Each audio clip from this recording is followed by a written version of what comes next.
mulai, saya mengucapkan selamat Om Swastiastu. Assalamualaikum warahmatullahi wabarakatuh. Terima kasih kepada sejawat saya sekalian, Ibu Kepala Sekolah, atas waktunya untuk mengikuti acara penugasan atau diseminasi calon guru penggerak. Baik, di sini saya adalah calon guru penggerak angkatan 4 Kabupaten Badung. Kami ada berempat, Bapak Ibu semua sudah tahu. Nah, pada kesempatan yang berbahagia ini, saya ingin sharing ya Bapak Ibu ya, bukan mengajari Bapak Ibu, tapi saya ingin sharing mengenai modul yang sudah saya dapatkan di kegiatan calon guru penggerak. Nah, di sini aksi nyatanya yaitu tentang budaya positif.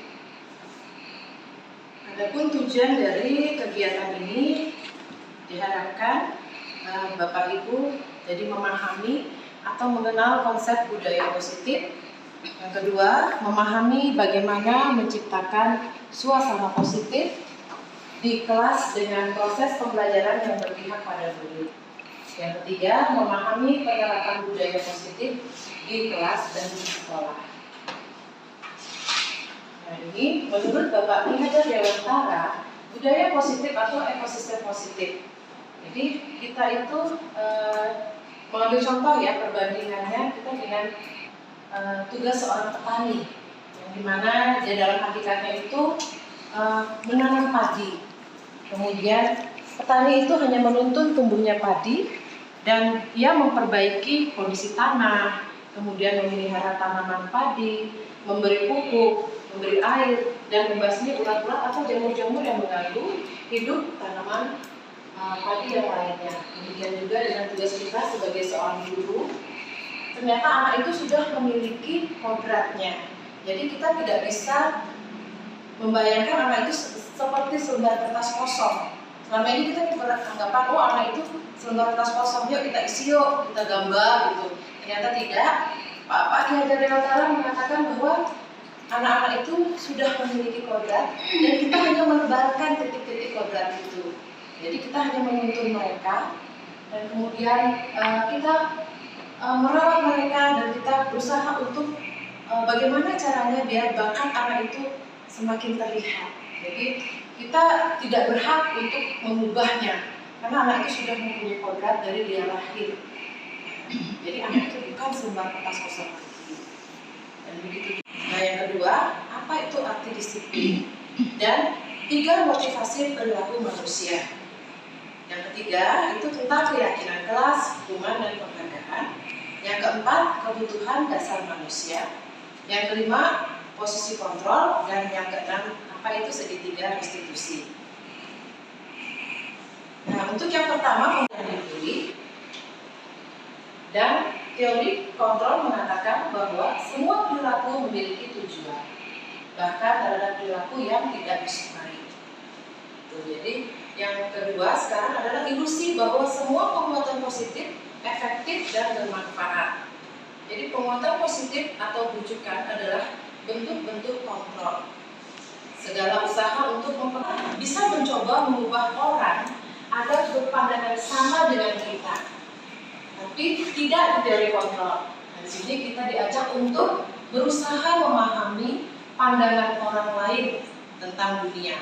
Jadi kita tinggalkan stimulus respon itu. Dari situ di stimulus respon kita tuh disuruh mencoba untuk mengubah. Tapi di teori kontrol kita harus memahami. Jadi kita nggak boleh ego, kamu harus begini gitu. Padahal murid itu punya alasan tertentu. Jadi kita berusaha untuk memahami dulu. Kita gunakan teori kontrol tersebut. Yang kedua, perilaku buruk dilihat sebagai suatu kesalahan. Ketika anak berbuat sesuatu yang buruk, kita bilang itu suatu kesalahan. Padahal di teori kontrol itu mengatakan pasti semua perilaku itu memiliki tujuan. Namun kita tidak tahu apa tujuannya itu gitu.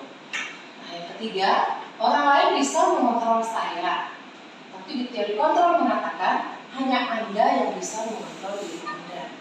Jadi orang lain itu nggak bisa mengontrol saya mau apa gitu. Jadi hanya saya yang bisa mengontrol diri saya. Kemudian yang keempat, pemaksaan ada pada saat bujukan gagal. Nah, ini sebenarnya ada permainannya, tapi saya tidak melakukannya karena saya lihat waktu yang diberikan kurang lebih hanya 1 jam, sedangkan ini materinya banyak sekali. Ya, jadi di sini kita tidak bisa memaksa pada saat bujukan gagal. Ayo, kamu kan menang. Jadi biar kita, pokoknya itu harus ada dalam diri kita. Jadi kita harus menang, kita harus berusaha.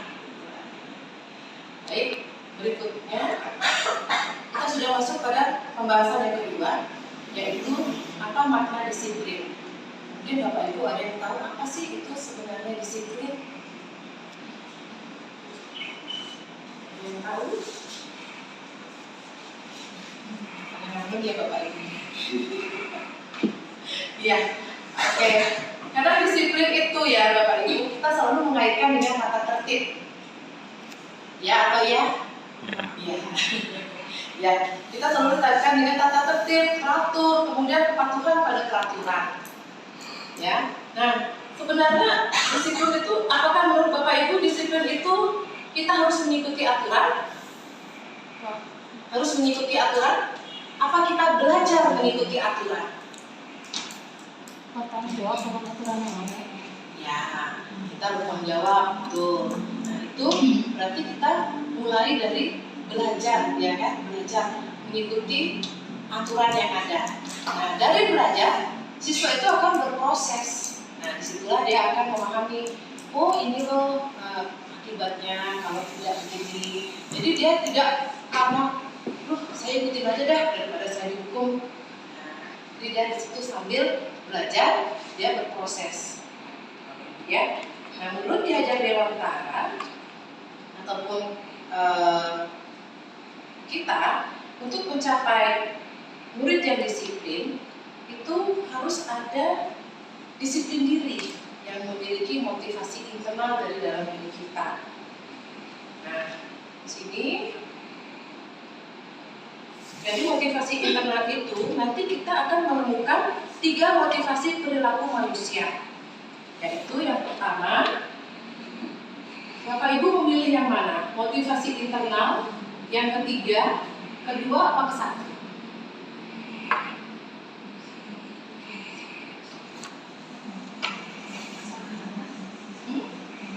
Yang pertama, motivasi eksternal. Jadi untuk menghindari ketidaknyamanan atau hukuman. Di sini biasanya kita akan berpikir, apa sih yang akan terjadi apabila saya tidak melakukannya? Itu motivasi eksternal. Nah, kemudian yang kedua, untuk mendapatkan imbalan dari orang lain atau institusi. Jadi kadang-kadang kita berpikir, apa yang akan saya dapatkan apabila saya melakukannya? Itu yang pertama, apa yang akan terjadi? Nah, yang kedua, apa yang akan saya dapatkan? Dan yang ketiga, ini motivasi internal. Jadi untuk menghargai diri sendiri, terpengaruh pada hukuman ataupun pada disiplin diri, sehingga mereka bisa berperilaku ya sesuai atau mengacu pada nilai-nilai kebajikan universal dan memiliki motivasi internal. Itu yang paling utama. Itu sekarang mau merdeka belajar. Jadi di sini murid itu merdeka dalam artian tidak hanya terlepas dari perintah, akan tetapi murid itu akan cakap untuk memerintah diri sendiri. Jadi dia tidak akan tergantung lagi dengan baik.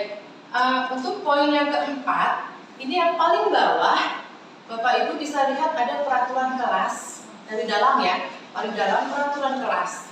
Lingkaran berikutnya keyakinan kelas. Ya, yang terluar nomor 3 dari dalam itu lingkungan positif, dan yang terakhir adalah budaya positif. Jadi dari bawah, nah setiap tindakan atau perilaku yang kita lakukan di kelas dapat menentukan terciptanya sebuah lingkungan positif. Jadi di peraturan kelas, keyakinan kelas ini nanti akan menciptakan lingkungan positif bagi anak didik kita. Jadi semua itu dimulai dulu dari kelas kita. Nah, kemudian perilaku warga kelas tersebut menjadi sebuah kebiasaan yang akhirnya membentuk sebuah budaya positif. Keyakinan kelas atau peraturan kelas, gitu. Nah, nanti akan saya kasih lihat keyakinan kelas atau kesepakatan kelas. Bentukan keyakinan kelas. Keyakinan kelas itu bersifat abstrak, Bapak Ibu, daripada peraturan yang lebih rinci dan konkret. Keyakinan kelas berupa pernyataan-pernyataan universal, umum ya. Kemudian yang ketiga, pernyataan keyakinan kelas senantiasa dibuat dalam bentuk positif. Keyakinan kelas hendaknya tidak terlalu banyak hingga mudah diingat dan dipahami oleh semua lingkungan kelas dulu. Kemudian semua warga kelas hendaknya berkontribusi dalam pembuatan keyakinan kelas lewat kegiatan curah pendapat. Mungkin ini agak susah di kelas kecil, terutama anak tunagrahita. Nah, jadi kita bisa membantu mereka untuk memancing pendapat apa yang kira-kira mereka setuju atau tidak. Nah, kemudian yang terakhir, bersedia meninjau kembali keyakinan kelas dari waktu ke waktu. Jadi ini berlaku untuk tahun berikutnya. Jadi karena tiap tahun kan kita berbeda kelasnya. Jadi kalau bisa dan memang harus tiap tahun itu berubah keyakinan kelasnya. Jadi kalau memang kayaknya itu aja, ya mungkin bisa dimodifkan lah ininya ya. Nah, di sini akan saya coba kasih lihat.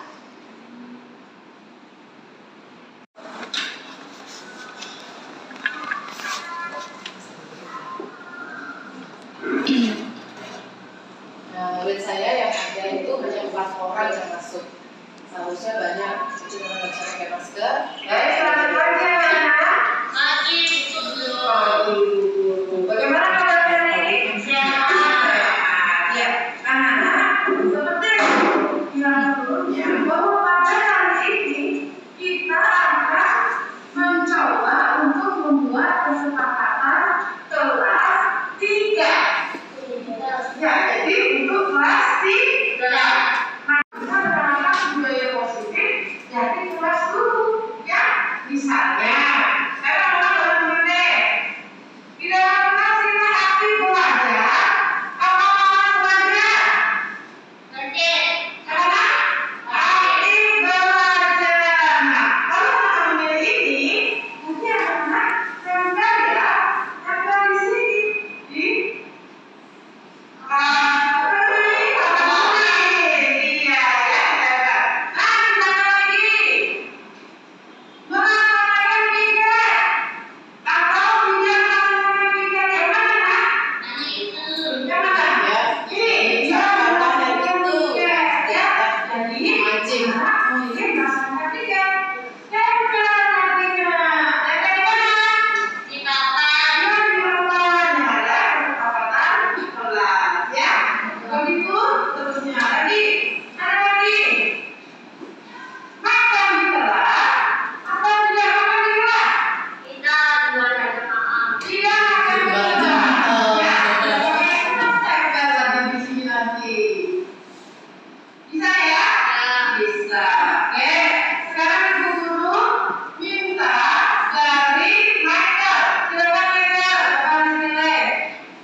melihat kelas yang kotor, saya kembali mengingatkan, ayo, waktu ini mintanya kelas kotor apa bersih? Bersih, Bu Guru.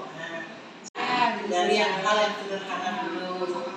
Kolong meja itu bisa difoto, mungkin sengaja taruh sampah-sampah. Nah, kita kasih lihat ini ada sampah, dan ini yang mesti mau pilih yang mana.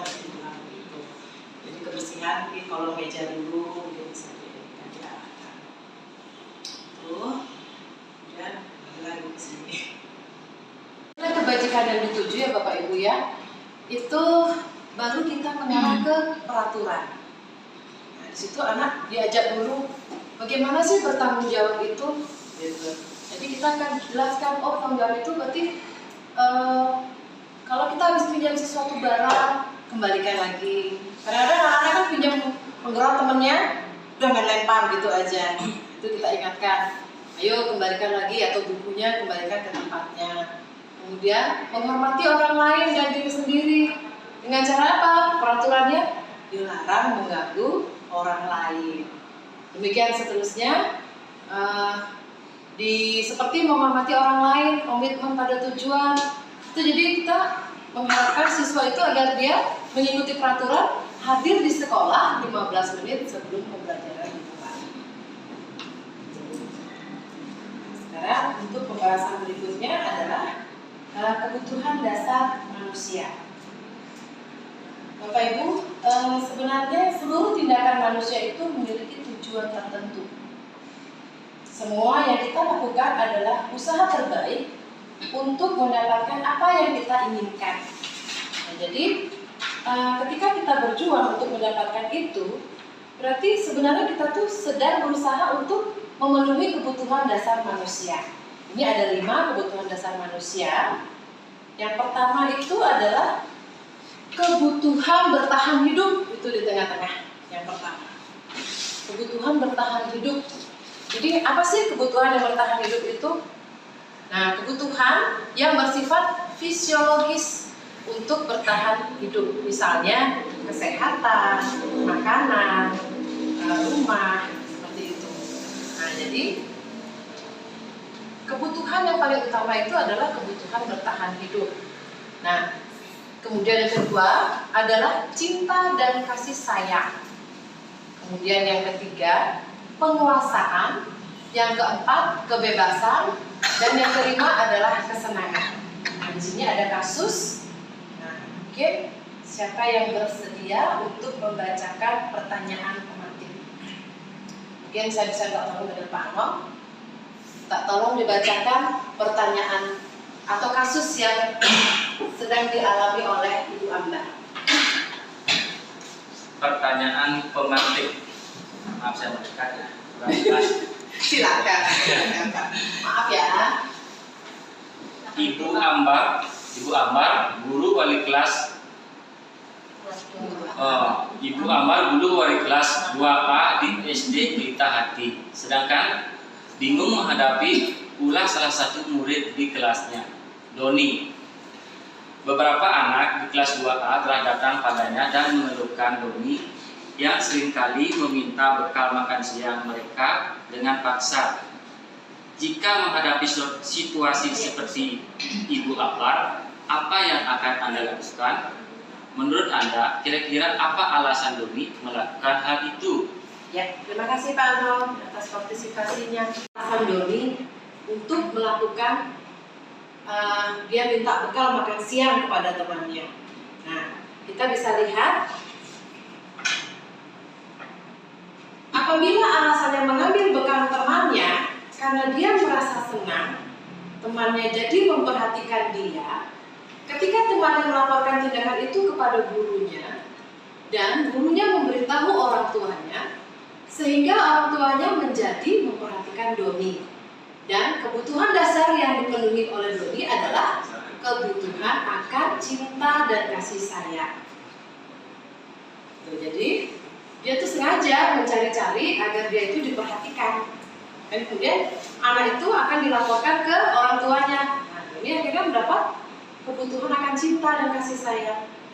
Nah, kalau di stimulus respon tadi kan kita pasti dia tuh salah gitu. Sebenarnya di teori kontrol, oh dia tuh berbuat itu pasti ada tujuannya gitu. Dan sinilah kita melihat. Nah, kemudian apabila Doni merasa hebat karena temannya takut dengan dia dan menuruti keinginannya, maka Doni sedang berusaha memenuhi kebutuhan dasar akan kekuasaan. yang hebat loh. Nah, gitu. Jadi sebenarnya dia ingin mencari perhatian agar dia dikatakan hebat. Bukan nakal anak itu sebenarnya. Pasti ada apa sih di balik itu kebutuhan dasar dia. Nah, bila jawaban Doni dalam kasus di atas adalah bahwa dia merasa bosan dengan bekal makanan yang dibawakan ibunya dari rumah, karena ibunya selalu membawakan bekal yang sama. Oleh karena itu, dia ingin mencoba makanan teman-temannya yang beraneka ragam. Maka Doni sedang berusaha memenuhi kebutuhan akan kebebasan. Bosan dia, ini loh, gitu. Tapi ibunya nggak nanya, kamu mau bekal apa? Gitu. Jadi ibunya hanya mendikte jadi, ayo ibu bekal ini aja, mau nggak mau kamu harus makan. Nah itu kan merasa bosan, dia ingin bebas. Saya ingin lo ngerasain itu, masa sih nggak boleh? Jadi dia ngeliat punya temennya, ya udah dia copot aja gitu. Nah, kemudian apabila dia melakukannya karena iseng dan dia menikmati ekspresi wajah teman-temannya yang kesal karena diambil makanannya dan menurut dia ekspresi teman-temannya itu lucu, maka Doni berusaha memenuhi kebutuhannya akan kesenangan. Dia nangis, yes, seneng kan dia. Dia akhirnya gini, seneng dia. Itu dia merasa puas akan kebutuhan dasarnya. Jadi ini berhubungan dengan teori kontrol tadi juga. Ya, jadi stimulus respon itu kita tinggalkan, kita berusaha untuk masuk ke teori kontrol. Nah, setelah itu ternyata ada 5 posisi kontrol Bapak Ibu untuk kita sebagai guru di sekolah ini. Yang pertama, penghukum. Yang kedua, pembuat orang merasa bersalah. Ketiga, teman. Keempat, monitor atau pemantau. Dan yang kelima adalah manajer. Jadi, di sini Bapak Ibu bisa lihat. Jelas ya Bapak Ibu ya? Nah, Bapak Ibu pilih yang mana di antara 5 posisi kontrol ini? Apakah Bapak Ibu ingin sebagai penghukum? Kemudian pembuat merasa bersalah? Apakah ingin sebagai teman? Pemantau? Atau manajer? Teman. Nah, alangkah baiknya Bapak Ibu kalau kita ada di posisi manajer, ya. Posisi manajer itu nanti anak akan termotivasi untuk menghargai diri sendiri. Itu sudah identitas berhasil atau sukses kita. Nah, di sini guru bisa berbuat atau mengajukan pertanyaan-pertanyaan dan anak akan berusaha untuk mengungkapkan kenapa sih dia seperti ini, karena begini-begini. Nah, kita kemudian bisa berkata apa yang kita yakini, apa yang kamu kerjakan untuk memperbaiki masalah ini. Jadi dia bisa mencari solusi untuk dirinya sendiri dan dia akan berkomitmen. Nah, itu yang ingin kita tanamkan pada anak, yaitu dan juga kepada kita agar kita bisa memanajer anak-anak didik kita. Manajer dalam artian bukan kamu harus begini ya seperti bapak manajer atau ibu manajer ya, tapi kita memberikan beberapa pertanyaan-pertanyaan kepada mereka untuk menentukan pilihannya mereka sendiri. Nah, jadi hasilnya ya tentu memuaskan pribadi. Dan kaitannya dengan dunia berkualitas, itu nanti saya akan jelaskan apa sih dunia berkualitas. Jadi murid itu meletakkan dirinya sendiri sebagai individu yang positif. Jadi ketika dia datang terlambat, ya kan, bagaimana sih dia akhirnya untuk memperbaiki keadaan. Mungkin anak itu agak susah untuk mengungkapkan, ini kita bantu dia agar dia mau terpancing apa sih alasan dia melakukan itu. Dan kemudian dampak pada murid pastinya dia bisa mengevaluasi diri dan bagaimana cara memperbaiki diri. Jadi dunia berkualitas itu Bapak Ibu adalah tempat khusus dalam pikiran kita, dalam pikiran Anda. Tempat Anda menyimpan gambaran representatif dari semua yang Anda inginkan. Bisa berisi orang, apa yang bisa berupa apa yang sudah kita lakukan, yang terbaik yang sudah kita lakukan. Jadi seperti murid, dia akan memasukkan di dunia berkualitas itu, saya meletakkan diri saya sebagai individu yang positif, saya sudah berhasil. Dan dia tidak berarti meletakkan dirinya di luar dari dunia berkualitas. restitusi. Jadi restitusi adalah proses menciptakan kondisi bagi murid untuk memperbaiki kesalahan mereka, sehingga mereka bisa kembali pada kelompok mereka dengan karakter yang lebih kuat. Tadi sebelum mulai sambil menunggu, saya putarkan video tentang restitusi yang sudah saya lakukan di sekolah terhadap anak yang tidak melaksanakan piket dan yang sering datang terlambat. Nah, ciri-ciri dari restitusi yaitu satu, restitusi itu bukan untuk menebus kesalahan, namun untuk belajar dari kesalahan. Kedua, memperbaiki hubungan. Ketiga, tawaran, bukan paksaan. Keempat, restitusi menuntun untuk melihat ke dalam diri. Kelima, restitusi mencari kebutuhan dasar yang mendasari tindakan. Yang keenam, restitusi diri adalah cara yang paling baik untuk memperbaiki diri. Ketujuh, restitusi fokus pada karakter bukan tindakan. Kedelapan, restitusi fokus pada solusi. Kesembilan, restitusi mengembalikan murid yang berbuat salah pada kelompoknya. Jadi murid itu setelah dia berbuat salah, dia kadang-kadang agak minder, nggak mau lagi bergabung dengan teman-temannya. Jadi kita bisa mengadakan segitiga restitusi seperti yang ada pada gambar ini. Jadi yang pertama itu seperti yang tadi sudah saya lakukan, saya pertama menstabilkan identitas. Jadi biasa tenangkan dulu orangnya, kemudian kita bisa berbicara, kamu loh bukan satu-satunya yang pernah melakukan. Nah, di sini bisa dilihat pada tahapan ini. Nah, menstabilkan identitas yaitu untuk membuat murid yang merasa gagal karena berbuat salah menjadi positif terhadap dirinya. Jadi guru bisa berkata, berbuat salah itu hal yang manusiawi, tidak ada manusia yang sempurna. Bapak Ibu juga pernah berbuat salah. Kita pasti bisa menyelesaikan masalah ini. Bapak Ibu tidak tertarik untuk mencari tahu siapa yang benar, siapa yang salah. Bapak Ibu lebih tertarik untuk menyelesaikan masalah. Kemudian bisa juga bilang, kalau kamu menyalahkan dirimu sendiri terus-menerus, apakah kamu bersikap baik pada dirimu sendiri? Jadi kita berusaha untuk membuat murid itu tidak merasa gagal dan dia harus positif lagi gitu. Dia tidak down lagi mentalnya setelah dia melakukan kesalahan. Sering kita lihat itu pada anak-anak. Anak sendiri lah ketika dia melakukan suatu kesalahan, kadang kita tuh selalu menjadi penghukum kadang-kadang ya, selalu merasa dia salah pokoknya. Di sini membantu murid mengenali apa sih kebutuhan yang ingin dipenuhinya ketika melakukan kesalahan itu dari 5 kebutuhan dasar tadi. Di sini guru bisa berkata, kamu pasti punya alasan mengapa melakukannya. Seperti tadi ketika restitusi yang piket, dia bilang kamu pasti punya alasan. Malas bu, gitu. Ingin cepat aja dia selesai. Nah, kemudian saya kembali mengingatkan kembali, apa sih keyakinan kelas yang sudah kita ini kan, ya kita sudah sepakati. Gitu. Jadi di sini ada beberapa kata-kata yang mungkin bisa kita tiru. Tapi untuk di kelas kecil mungkin bisa lebih disederhanakan lagi, yang bisa dipahami oleh kondisi. Jadi murid melihat kesalahannya, lalu dihubungkan dengan nilai-nilai kebajikan yang diyakininya atau kesepakatan kelas yang mendasari manusia berinteraksi dengan orang lain. Di sini kita bisa berkata, apa nilai yang kita percaya di kelas? Apa sih kesepakatan kelas kita? Mulai seperti itu. Kamu ingin jadi anak seperti apa? Jadi dia akan berpikir, saya ingin jadi anak seperti apa ya?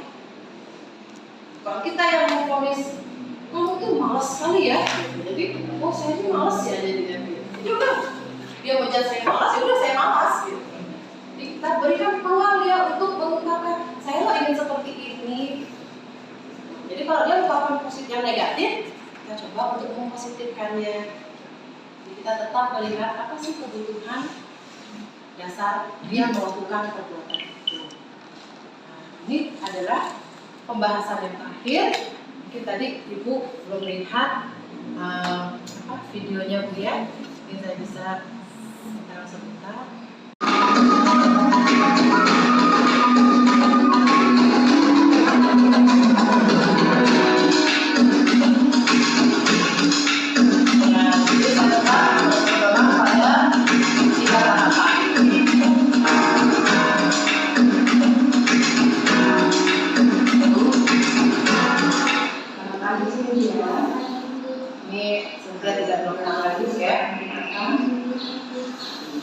Mungkin Bu Umi tahu nih kelasnya siapa? Kelas Bu Umi ya? Kelas satu ada.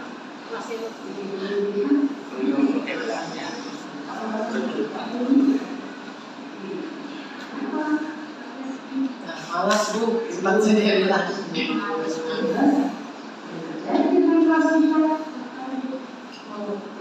Saya memvalidasi tidak akan salah langsung menanyakan